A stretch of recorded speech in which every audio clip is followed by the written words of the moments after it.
Ce vendredi, le groupe parlementaire Bourkinlim a fait le point de ses actions au sein de l'hémicycle.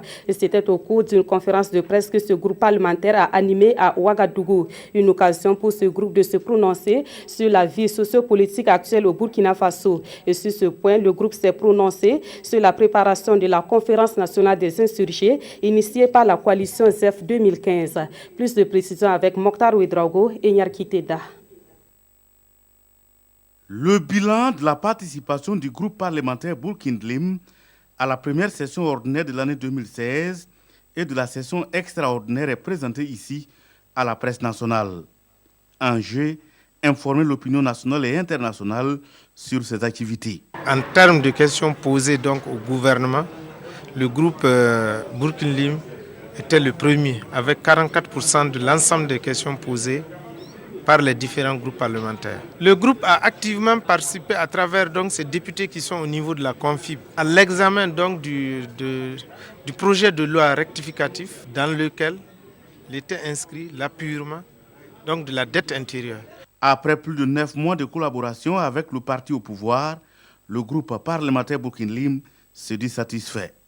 Les quelques mésententes parfois constatées au niveau des collectivités pour la mise en place des exécutifs communaux n'entament en rien cette bonne collaboration.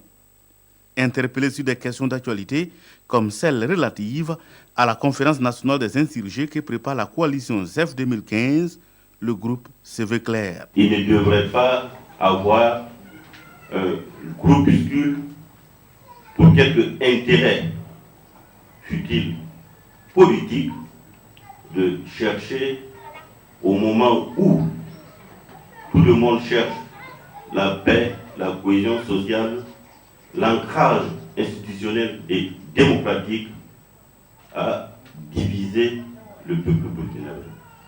Moi, en tout cas, je m'élève contre toute idée ou toute vérité à instrumentaliser pour des calculs politiciens le peuple burkinabé. Le groupe parlementaire Bourkinlim dit agir conformément aux attentes des populations, d'où l'interrogation, le passage à une 5e république répondra-t-il aux aspirations du peuple comme centre d'intérêt des réflexions de cette 2e journée parlementaire prévue du 16 au 17 septembre prochain à Yako.